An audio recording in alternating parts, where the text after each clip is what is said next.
Welcome to the Soul Mirror. I'm your host, Shreya, where we dive into the mysteries of body, mind, and spirit. We have the remarkable Dr. Dean Howell and Rebecca, healer with over 4 decades of guiding soul voyagers. Together, we'll explore how the shape of our body, the purity of our biochemistry, and the depth of our soul are far more connected than we imagine. This is about seeing health not just as survival but as alignment with our truest essence. So, welcome, Dr. Howell and Rebecca. I'm honored to have you on my show. And we were honored to be here. Thank you. Thank you Thank you, so Shreya. much. And you have spoken about how body structure influences the soul's expression.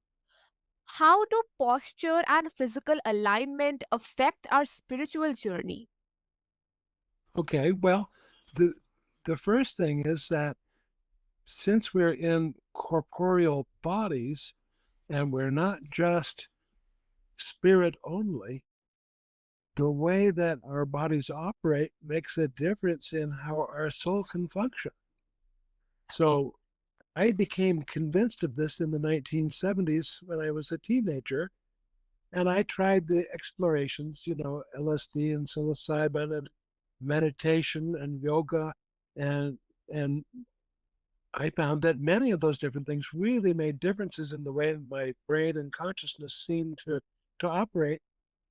And because of my own health problems growing up, I started thinking that I needed to improve my overall health in order for my brain to work its best. And without that, how can my soul be on its journey? So what we both started I doing, agree. she came up with the same concepts and she didn't know me. So we were just traveling in the same direction. And and what we found was a crucial thing was that we needed to have manual body work. So we needed to do work on our bodies. And in the early days, it was massage, physical therapy, chiropractic, osteopathic. And by the mid 1980s, I grew very disenchanted with those hands-on techniques because they seemed to only be temporary. And so the improvements that they triggered were only temporary. So I started, well, this would be 40 years ago now, that I started trying to work on how can I make these hands-on treatments so that they are lasting and would even accumulate. And that became the neurocranial restructuring, which is a way of permanently and moving the bones of your skull in ways that are many small movements, but they accumulate. And then the brain's shape became more and more like your more perfect symmetrical skull. Then the fluid flow dynamics of your head became the optimum for your brain so your brain could work better. We have found that we've worked with many peoples, and when we do this, a lot of times they actually spiritual experience on the table of things that they would not have had without these physical, realignment manipulations, which put them in the better form that they were meant to be in. If they hadn't been subject to the stresses, deviations, or injuries of modern day, life and existence with EMFs and pollution, et cetera, et cetera. The body twists itself and gets out of shape. And when he realigns them, the body and spirit can more properly work synergistically. So Yes. that one thing that we did. And then the other part at first was I was obese and I started doing fasting and detoxification, juice fasting and things. And and I found out that those didn't work as well as what everyone had said, and became more and more convinced that I needed to worry not only about the sourcing of the foods, whether it was raised organically or not, but the composition of the diet. So gradually over the years, I've become more and more of a carnivore diet opponent because what we found out was that the more carbohydrates that people ate, and this would be rice and wheat and potatoes and orange juice and many other carbohydrate sources, what they did is they set up heart disease and hardening of the arteries. And every time you secrete insulin because of the carbohydrates that you're eating, for about 6 hours, your immune system doesn't work right each time you secrete the insulin.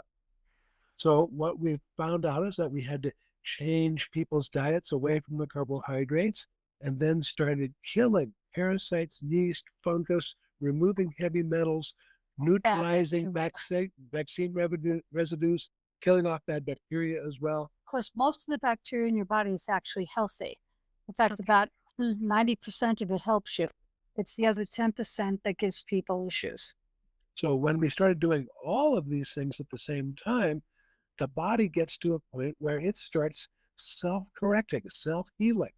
So I had terrible varicose veins when I was younger, and they're still being replaced with new veins in my legs. They're very nice now, or better. They look very nice to me because they used to be so bad. But the idea here is that all of these things, as we do that, our minds are clearer and it's easier for us to focus on our ascension because, we're here to help everybody, and that's partly to help ourselves ascend faster. And so without good health, you can't do those things. So if you're out there drinking alcohol, eating a lot of potatoes or rice or bread, and you know, trying to control your weight and stimulate yourself with caffeine beverages just to get through your day, well, if you're in that kind of state, you're having a heck of a difficult time actually connecting with God. And your meditations, they're not going to be the right kind of quality, you know? Yes, that's so fascinating. Yeah.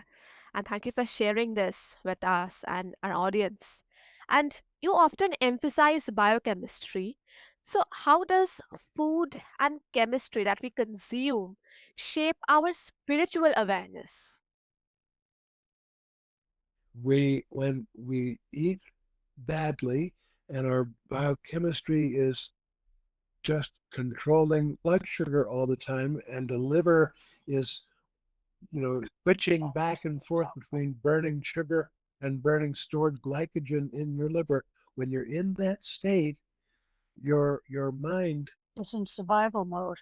it's in a kind of survival mode, and it's so stressed that you can't have the composure that would allow you to do the mental spiritual activities that you want to do.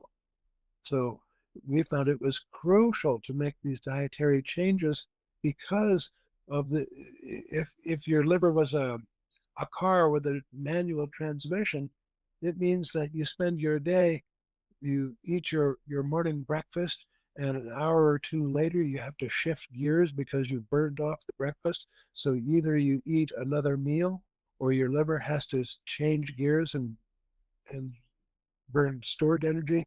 Then an hour later, you eat another meal, your liver changes gears another time to start burning off the carbohydrates in your current meal. And what this does is it keeps your body under constant stress.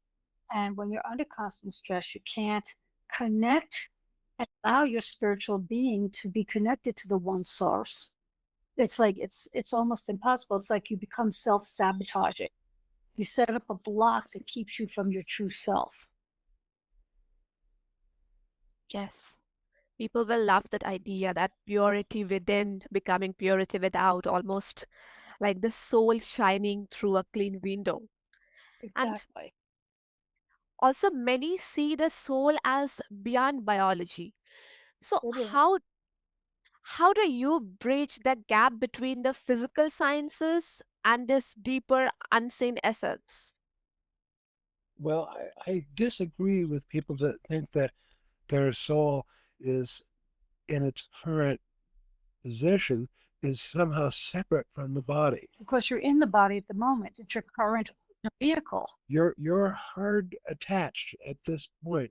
And so if you imagine that you don't have to worry about your physical body, that because you're so clean and pure in your thoughts, everything's going to be fine. It's not true. You're going to die young, and you're not going to be able to accomplish very much with your life when you're dying young and healthy. I mean, it will free up your soul to be into, with God quicker, IO, as the Hopi call it, or the oneness, or the I am, but you won't be able to accomplish anything on the planet that you were put on to try to go forth and do something that might be your calling to help the peoples here. Remember, what you're trying to do is do accomplishments for your soul to better itself and for you to be able to live in a bigger way with God. And if your body's unhealthy and you're struggling just to get through your daily life, you're not really doing God's work at this point. And to be of service is one of the major ways that the soul can ascend. Yes, that balance is so wonderful. And thank you for explaining this so beautifully and so easily for our audience. And some people live with chronic imbalance despite spiritual practices. Do you believe structural? Yes. So, do you believe structural and biochemical healing must come before deeper soul work? That was what pretty much we're both agreeing on here. Yes. In fact, I should say all three of us are agreeing on that. Your vehicle doesn't work. Your soul doesn't, it can't have the freedom it needs to do what it needs to do, because this is the body that it has to live in while your time is here. You're designated to be here. So you have to take care of the vehicle as well as nourish, because you can't really set body, soul, mind, spirit. It's really all one vehicle, and everything has to be fed and nurtured. That this is what they mean by holistic. It's a whole thing. It's not separate units. I mean, I know the allopathic medicine or regular doctors try to say, well, your arm is not connected to your foot, which is not connected to your spirit, which is not connected to your lung. Of course it is. Your body works, body, mind, spirit all together. That's where the chakras come in and the extra energies that come out of your body and connect with everything else. That's where your antenna goes to, the universe, through a healthy body and a healthy structure, obviously, which is part of a healthy body. So certainly there are some people that can still achieve great things with their spirit and an unhealthy That's body. true. We see it many times. But how much better could those same beings have been had they been healthier as well? How much more of their work could they do? So, and also the quality of your brain's thinking is impaired by having you know biochemical problems in your brain.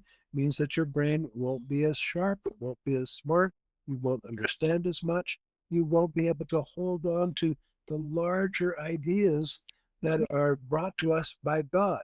If you think of your ideas as being like a blob of cloud, and that's your idea, God gives you bigger clouds, bigger ideas, and unless your brain is working very well, you'll only get half of the cloud in, and you'll never actually see it in its comprehension to understand it. And when the brain and the spinal cord are compressed, basically that creates inflammation and irritation in the brain and the signals in the spinal cord and the rest of the organs, and they can't think properly. People become violent, people become angry. It's not just being crippled or sick. I mean, it's the soul just can't ground itself anymore and operate correctly because the pressures interfere with the connection. And that's where the major problem lies. People who are supposed to be wonderful become evil. And, by healing that or correcting the pressures on the physical body, the soul can come back to being peaceful and creative and healing and wonderful, and a help to the entire universe and everything else that's around us. Becomes one with everything again. Yes, that's so wonderful. And what I can understand that maybe sometimes the body or maybe sometimes the spirit, but both must move in rhythm together. Exactly. Yes. And also, like, there are many people who are listening, and if someone listening today and feels disconnected from their body or chemistry, what is the very first step they can take to begin aligning with their soul? Well, before they start using anyone else as a resource, the first thing is to start mindful living, being conscious of what they're doing all the time, and then start to clean things up, organize your house, eat better, take care of your body with regular activities. Just doing some of those, they sound really simple, but doing some of those things will start help getting you attached to the earth and get your mind into the sky and cosmos.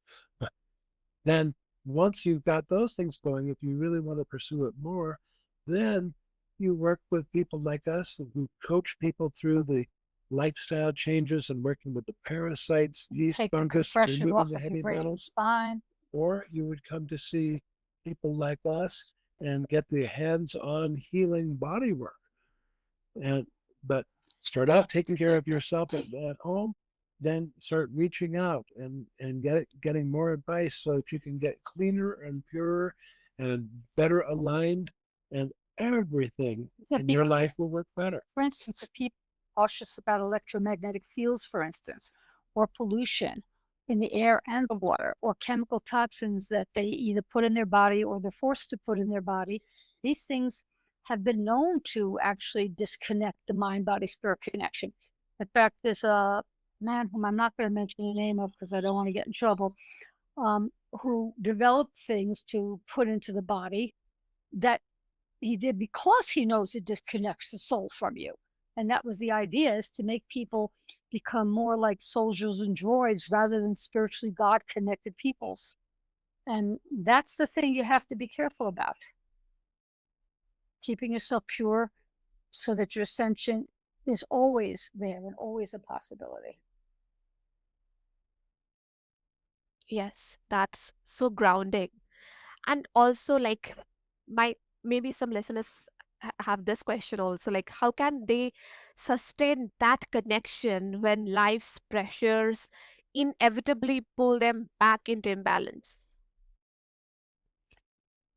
Well, I mean, at that point, you have to find a quiet place and center yourself with your mind, and then make sure that your lifestyle and where you're living and working isn't contributing to the dissonance that's making you malfunction. And there's another answer to that too, which goes along with what he just said, is that there are many bacterias out there because of the environment the way it is today that can cause these blocks and aggressive behaviors.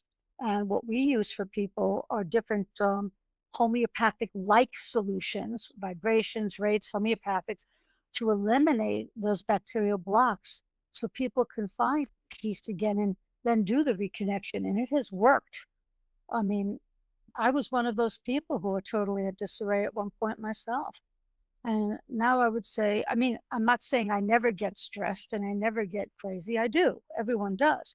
But I am about 98% more grounded and calmer and able to function more. I'm getting more signals from my source when we work on people. I can actually see and hear what's wrong with them so I can talk to them about it. And if they agree, we do something, we go in and we help correct the situations. So, That works. so she's saying that with all of this work, she is more psychically attuned. And since we're both empaths, that's how we can do our hands-on body work A so gift from well. God, being an empath. Yes, it's a gift from God. And it's And, also a very big burden. and so our health makes a difference in how sensitive we are as empaths. So Rebecca is so sensitive that she meets people and can tell them where their organ imbalances and what kind of infections and toxicities they have in their body. And I have this special empathic skill. I can show you all the places that you hurt and knowing the right way to push on them to make the scars melt and for the tendons to release and the body to start realigning. Well, for instance, And this is all better because of all of these ascetic practices cleaning up our lifestyle and our diets and using homeopathy with all those things, then this gets easier and easier. And I can give you a small example of that. We had someone just here yesterday, and everybody wanted him to do an operation on his tongue because they said he had a tongue tie issue. Okay. That means they would cut his tongue and make it more mobile. By the time Dr. Howe was finished working on him and I was finished working on him, we had removed all the blocks and his tongue is working normally now. So he just doesn't have to be cut open and he has less blockages toward, let's say, his meditation and spiritual connections as well, because he can now feel free to just be who he is rather than constantly fighting things that are, not working well within him, not working with the pain and being more easy and calmer and just more connected. That's one of many examples, but that happened yesterday, so I thought I would mention it. Yes, that is so beautiful. And thank you for sharing this example with our audience. And also, thank you for joining in a show and sharing so much knowledge and all the stories and all the examples that really made this show really beautiful. And if after this my listeners want to connect with you, then what's the best way? The easiest way is to go to our basic hands-on healing oriented website. We have a number of websites, but they're linked together. So the main site for hands-on healing is DRDEANHOWELL.com, which you read as drdeanhowell.com. And then we have a different one that's more about our coaching, how to trigger the healing response. And that one's angelreadings.live. And that one does not have a com or a www. It's angelreadings.live. And those two sites are the main ones to get information about what we're doing. Yes, and I will make sure to attach all these details and links below so that the listeners can find them easily and get in touch with you and know more from you, because you two are a wonderful person. And thank you again for joining and sharing so much of your knowledge. And to all my listeners, this conversation reminds us that our bodies are not just vessels, but mirrors of the soul. When structure, chemistry, and spirit align, life feels whole. Thank you to Dr. Howell and Rebecca for sharing your wisdom and reminding us that healing is both science and mystery. And to my friends and my listeners, take a step today to honor your body and soul equally. Transformation begins in that harmony. So stay grounded, stay creative, and listen to the soul mirror. Thank you.